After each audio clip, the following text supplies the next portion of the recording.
오늘 성장에 관한 이야기를 좀 말씀드리려고 해서 제 자녀들의 얘기를 좀 하려고 하는데요. 사실 제 딸 얘기를 좀 하려고 합니다. 저기 앉아서 좀 미안하긴 한데 어제 사전에 협의가 잘 되어서 이렇게 말씀을 좀 드리는 겁니다. 여러분, 어릴 때 제 딸이 참 지금도 효녀지만 참 효녀였습니다. 왜냐하면 잘 먹고 잘 자주었어요. 여러분, 아기 키울 때 가장 힘든 게 뭔가요? 잠 못 자는 거. 아기가 배고프다고 막 밤에 통잠 안 자고 1시간, 2시간 만에 깨서 밥 달라고 또 시 싸서 이렇게 찝찝하다고 깨우면 얼마나 힘들어요. 요즘 저희 교회에 아이들을 많이 낳습니다. 여러분, 감사한 일 아닌가요? 아이들이 참 많이 낳아요. 더 많이 낳으시길 간절히 바랍니다. 그런데 그 아이 낳은 가정에 물어봐요. 아이가, 제가 물어보는 게 늘 있는데, 아이가 통잠 자요? 그러면 두 가지 얼굴이 나타납니다. 어떤 가정은 막 그때부터 얼굴에 여유가 생겨요. 그러면서 아이가 통잠 자요 라는 분이 있고, 어떤 분은 애가 1시간마다 깨요 하면서 낯빛이 어두워지는 분들이 계세요.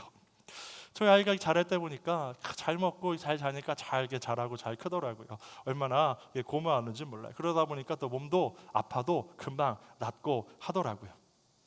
여러분, 신앙생활도 그런 것 같아요. 우리 신앙은 계속 성장하고 성숙해야 합니다. 여러분, 사람에 비유하자면 이 초신자 때는 어린 아이와 같죠. 뭘 어떻게 해야 될지 잘 모릅니다. 그 성도들이 옆에서 잘 도와주어야 하고요. 또 초신자임을 고려해서 말하고 교회 생활도 잘 안내해 줘야 하죠. 제가 설교를 준비하면서 가장 신경 쓰는 부분은 뭐냐면, 설교는 쉬워야 한다는 것입니다. 설교는 쉬워야 된다. 초신자도 다 알아들을 수 있는 그런 설교가 되어야 된다. 가급적 쉬운 언어를 좀 사용하려고 하고, 성경 인물과 배경도 좀 자세하게 설명하려고 많이 노력합니다. 왜 그러냐면, 어린아이도 어릴 때 우유 먹고 이유식 먹고 점점 단단한 음식을 먹듯이 그렇게 자라가야 하기 때문이죠. 그런데 문제는 뭐냐면요, 이 신앙의 연수가 오래되었음에도 불구하고 제자리에 머무는 성도들이 또 많이 있다는 겁니다. 신앙의 진보가 없는 것이죠. 여러분, 그런데 우리가 주일에 한 번 예배드리는 것만으로 우리의 신앙이 성장하고 성숙하기가 참 어렵습니다. 그래서 우리는 예수님을 배우고 익혀야 하죠. 오늘 본문 13절에도 보면 바울은 에베소 교회 성도들에게 권면하기를, 우리가 다 하나님의 아들을 믿는 것과 아는 일에 하나가 되어 온전한 사람을 이루어 그리스도의 장성한 분량까지 충만한 데까지 이르리라고 권면하는데요, 이 배움과 훈련을 통해서 예수 그리스도에게까지 우리는 자라가야 된다는 것입니다. 신앙의 연수가 더할수록 더 주를 배우고 더 익히고 주를 닮아가면서 예수 그리스도에게까지 자라가야 한다는 것이죠. 그러면 이러한 배움과 훈련이 필요한 이유가 무엇입니까? 14절에서 분명하게 말씀하고 있는데요, 14절 말씀을 같이 한번 읽어보았으면 좋겠습니다. 이는 우리가 이제부터 어린아이가 되지 아니하여 사람의 속임수와 간사한 유혹에 빠져 온갖 교훈의 풍조에 밀려 요동하지 않게 하려 함이라. 아멘. 여러분, 배움이 없으면 어떤 시험과 유혹이 오면 우리가 쉽게 흔들릴 수 있고요, 이게 어떤 게 잘못된 교리인지 분별할 수가 없어요. 그래서 배움도 필요하고 또 우리의 훈련을 통해서 우리의 신앙이 견고하게 세워져 가야 하는 것이죠. 여러분, 초대교회에도 배움이 있었어요. 사도들이 초대교회 성도들에게 말씀을 가르쳐 주었죠. 여러분, 사도들은 예수님과 공생애를 함께한 11제자들, 유다를 제외한 11제자들, 또 나중에는 마띠아가 제자로 세워져서 이 제자들이 예수님의 가르침, 그들이 예수님께 배운 가르침과 그 부활을 그 성도들에게 증언하고 가르쳐 주었어요. 바울도 자신을 사도라고 칭했죠. 바울은 다메섹 소상에서 예수님을 만났어요. 그리고 또 예수님의 부활을 경험하고 증거하는 자가 되었죠. 사도들은 이렇게 예수님의 가르침과 사역을 기반으로 해서 교회를 세우고 신앙과 전통과 교리를 확립했죠. 여러분, 우리가 동경하는 초대교회의 모습을 보면 문제가 하나도 없었던 것 같이 우리가 여길 때가 있지만, 초대교회 안에서도 문제가 많았어요. 갈등도 있었고 여러 가지 또 어려움도 있었고, 또 여러 가지 거짓 교사들이 교회 침투해서 성도들을 흔들어서 참 많은 어려움이 있었죠. 그래서 초대교회에서는 이 교리를 체계적으로 확립하고 온전한 신앙을 수호하고자 굉장히 애를 많이 썼어요. 이 초대교회 이후로부터 이 교리를 확립하고 정통 신앙을 수호하고자 8세기의 사도신경, 여러분, 사도신경에 우리가 앞에 예배 시작하면서 고백하는 이 사도신경은요, 그냥 세워진 것이 아니에요. 수세기 동안 교리를 정립한 것이죠. 사도신경은 이 성경의 요약본이에요. 우리가 믿는 것이 무엇인가, 그것을 고백하는 것이죠. 이 교리를 체계적으로 확립해가는 과정과는 많은 우여곡절도 있었고, 많은 또 여러 가지 회의도 있었지만, 이런 노력을 통해서 교리를 확정하고 세워간 이유는 무엇이냐면 예수 그리스도의 핏값으로 사신 성도를 지켜내야 됐기 때문이에요. 여러분, 초대교회 내 어떤 이들은 잘못된 가르침 가운데 다시 유대교로 예수 그리스도를 믿기 이전으로 돌아간 자들도 있었고, 잘못된 이단 교리에 그들이 흔들려서 이단으로 빠지는 자들도 많이 있었다는 것이죠. 이러한 잘못된 가르침으로부터 성도를 지키기 위해서 초대교회에서는 계속 교리를 정립했고 그 말씀을 계속 가르쳐 주었어요. 존 스토트, 복음주의 신학자인 존 스토트가 그의 책 살아있는 교회에서 이렇게 이야기하는데요. 그러므로 우리는 무엇보다도 먼저 살아있는 교회는 배우는 교회, 즉 사도들의 가르치는 권위에 복종하는 교회라고 단언한다. 살아있는 교회 목사들은 강단에서 성경을 강설한다. 살아있는 교회 부모들은 가정에서 자녀들에게 성경의 내용을 가르친다. 살아있는 교회 교인들은 그리스도인의 제자도에서 성장하기 위해 매일 성경을 읽고 묵상한다. 하나님의 성령은 하나님의 백성이 하나님 말씀을 존중하도록 인도하신다. 사도들의 가르침에 충성하는 것은 참되면서도 살아있는 교회의 첫 번째 표지이다. 무엇을 말하는 것입니까? 우리에겐 배움과 훈련이 필요하다는 거예요. 말씀을 제대로 알아야 온전한 성도로 성장할 수 있다는 것이죠. 여러분, 우리가 교회는 오래 다녀서 이 종교적인 분위기에는 익숙하지만 말씀을 제대로 배우지 못하면 영적인 뿌리가 없어서 쉽게 흔들릴 수밖에 없죠. 그래서 성도는 말씀을 공부하고 훈련해야 돼요. 설교도 노트하면서 잘 우리가 정리도 해야 되고요. 또 말씀을 듣고 끝나는 것이 아니라 소그룹에서, 가정에서 말씀을 나눔으로 그 말씀이 내 안에 체화되어서 말씀이 나의 삶을 붙들어줌으로 흔들림 없는 삶을 살아가야 합니다. 여러분, 우리가 새벽에 성경을 통독하고 있는데요. 여러분, 우리의 신앙의 기초는 성경이에요. 그래서 성경의 배경도 알아야 되고 성경의 흐름도 알아야 되고 말씀을 읽고 묵상하면서 나의 신앙의 양분이 되어야 하는 것이죠. 계속해서 이 신앙 기본기를 다루는 이 양육을 계속 이어가려고 하고요. 또 성경 공부도 계속 이어가려고 합니다. 지금 공사 중에 있지만 교육관에서 매주 수요일 저녁에 TBC 성경 공부를 진행하고 있어요. 성경의 배경과 흐름을 알 수 있는 좋은 과목인데요. 여러분도 함께 참여해 보시면 좋겠습니다. 이러한 배움이 필요한 이유는 무엇입니까? 그 배움을 통해 우리가 말씀을 할 때, 하나님 어떠한 분인지 알 때, 우리가 믿음이 무엇인지 알 때 견고한 신앙으로 흔들리지 않을 수 있기 때문이죠. 여러분, 성경을 읽는 작은 습관부터 들이시는 저와 여러분 될 수 있기를 간절히 바랍니다. 우리 청소년들도 청년들도 이번에 주를 따라 살기로 결단했다면 성경을 읽는 습관부터 들이는 그런 우리 모든 청년과 청소년들 되기를 간절히 소망합니다. 그 작은 습관으로부터 우리는 더 견고한 신앙인으로 세워져 가게 되는 것이죠. 그리고 여러분, 성도는요 함께 성장하고 성숙해 가는 거예요. 여러분, 우리가 오해하는 것은요 신앙생활이 개인적인 것이라고 오해할 수가 있어요. 근데 여러분, 신앙은 결코 개인적이지 않습니다. 서로 영향을 주고받으며 서로를 세워가는 것이 신앙생활이죠. 성도는 결코 혼자가 아니에요. 교회는 머리 대신 예수 그리스도와 그리스도의 몸된 지체, 각 성도가 연결된 공동체가 바로 교회임을 믿으시기를 간절히 바랍니다. 우리는 유기체적으로 연결된 공동체라는 거예요. 우리가 예수 그리스도를 구주로 영접할 때, 그리고 성령이 우리 안에 내주하셔서 성령 안에서 우리가 하나로 연합되게 하시는 거예요. 이 성막에 대해서 한동안 말씀 많이 드렸고요. 우리도 지금 성막 헌금도 하고 이 성전 함께 세워져 가고 있는데요.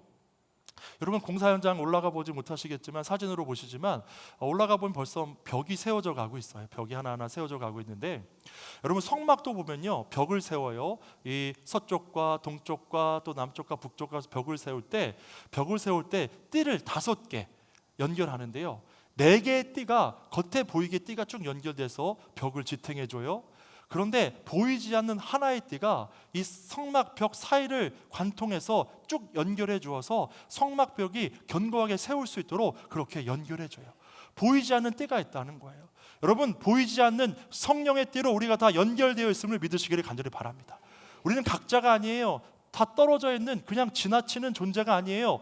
하나님께서, 성령께서, 예수께서 우리를 이 샘골교회라는 한 공동체로 성령 안에서 묶어주셨음을 믿으시기를 간절히 바랍니다.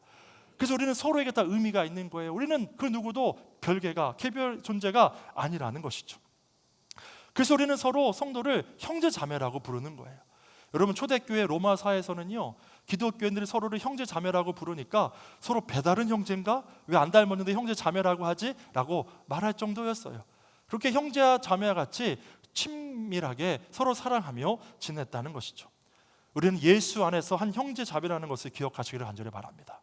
머리 대신 예수 그리스도와 그리스도의 몸된 지체가 바로 저와 여러분이라는 거예요. 여러분, 가나안 성도라는 얘기 많이 들어보셨죠? 가나안 성도, 거꾸로 하면 뭔가요? 안 나가 성도. 교회 뭔가 실망해서 교회 안 나가고 내 신앙 나 혼자 지키겠다는 거예요. 그런데 여러분, 혼자 신앙생활에서 결코 내 신앙을 지킬 수가 없어요. 신앙생활은 공동체 안에서 함께 영향을 받으면서 우리가 성장해 가는 게 바로 신앙생활이라는 사실을 꼭 기억하시기를 간절히 바랍니다. 여러분, 우리가 코로나 이후에 교회마다 고민거리가 하나 있어요. 뭐냐면 코로나가 끝났음에도 불구하고 여전히 유튜브 성도가 있다는 거예요. 유튜브 성도. 지금도 영상으로 예배드리는 성도님 계시다면, 해외에 계시지 않고 멀리 계시지 않음에도 불구하고 여전히 유튜브 성도님이 계시다면 다시 성전으로 돌아오시기를 간절히 바랍니다. 우리가 기다리고 있습니다. 여러분, 공간이 다는 아니지만 이 공간 안에서 거룩한 구별된 성전에서 예배할 때 하나님의 임재가 있어요. 거룩한 만지심이 있어요. 회복됨이 있어요. 여러분, 새벽 기도도 보면 영상으로 예배 드리시는 분들이 한 50여 분 넘게 계시더라고요. 여러분, 가까이 계시다면 다시 성전으로 나와 새벽에 기도하는 저 여러분 될 수 있기를 간절히 바랍니다. 이 거룩한 공간에서 함께 기도할 때 성령의 역사가 강하고 능하게 나타나게 되는 것이죠. 우리는 함께 세워져 가는 그런 지체이기 때문이에요. 그래서 우리가 혼자가 아님은, 개별이 아님을 서로 인식하며 한번 공동체로서 서로 함께 성장하고 성숙해가는 우리 샘골교회 공동체가 되기를 간절히 소망합니다. 마지막으로 여러분, 이 신앙의 성장과 성숙의 목표는 결국 예수 그리스도를 닮는 거예요. 여러분, 우리가 어릴 때는 사랑받을 줄만 알아요. 사랑받을 줄만 알아요. 여러분, 우리 청년들 많이 사랑해 주시기를 간절히 바랍니다. 많이 사랑해 주세요. 여러분, 아이가 동생을 보면 꼭 동생을 약간 괴롭혀요. 엄마 안 볼 때만 꼬집기도 하고 막 커튼으로 둘도 말기도 하고. 제가 어떤 아이는 좀 위험하게 이렇게 아이를 막 해코지하는 아이도 가끔 있더라고요. 왜 그래요? 사랑을 뺏겼기 때문이에요. 내가 받을 사랑 뺏기니까 동생 괴롭히는 거죠. 아이 때는 사랑을 받을 줄만 알고 날 사랑해 주지 않으면 울고 불고 삐져요. 근데 여러분, 아이가 장성해서 어른이 되면 어떻게 되나요? 사랑을 할 줄 알게 돼요. 사랑을 할 줄 아는 존재로 바뀌어지게 되는 것이죠. 여러분, 신앙생활도 마찬가지인 줄로 믿습니다. 신앙의 연수가 더해갈수록 더 사랑하는 자가 되어야 될 줄로 믿어요. 더 사랑하는 자가 되어야 돼요. 우리 15절 말씀 같이 한번 읽어볼까요? 오직 사랑 안에서 참된 것을 하여 범사에 그에게까지 자랄지라. 그는 머리니 곧 그리스도라. 아멘. 오직 사랑 안에서 참된 것을 하라는 것은 뭐냐면, 새한글 성경으로 보면요, 우리가 사랑 안에서 진리를 말하면서라고 해요. 진리를 말하는 것. 성도는 거짓됨이 없어야 된다는 거예요. 거짓말을 왜 하나요? 누군가를 속여서 나의 유익을 얻으려고 거짓말하는 것이죠. 여러분, 성도는 자기 유익을 구하는 자가 아니라는 사실을 기억하시기를 간절히 바라요. 성도는 예수 그리스도를 닮아 자기 자신을 내어주는 자들인 것이죠. 예수님이 우리를 살리시기 위해 자기를 내어주셨듯이 우리 자신을 내어주어 누군가를 살리는 삶을 살아야 한다는 거예요. J.D. 그리어라는 목사님이 쓴 책 가운데 담장을 넘는 크리스천이라는 책이 있는데요, 그 책에서 이 투명 인간 영혼을 빗대면서 우리가 예수 그리스도를 세상에 드러낼 수 있는 방법은, 투명 인간을 세상에 드러내려면 페인트를 뿌려야 되는 것처럼 예수님을 세상에 드러내는 것은 성도의 삶을 통해 나타난다라고 하면서 이렇게 얘기하는데요, 나는 교회가 바로 보이지 않는 그리스도를 세상 사람들에게 보이게 만드는 페인트라고 생각한다. 교회 교제, 거룩한 삶, 다문화를 아우르는 다양성, 이타적인 사랑의 행위, 용서와 가감성은 그들 속에 거하시는 영원하신 그리스도의 윤곽을 드러낸다.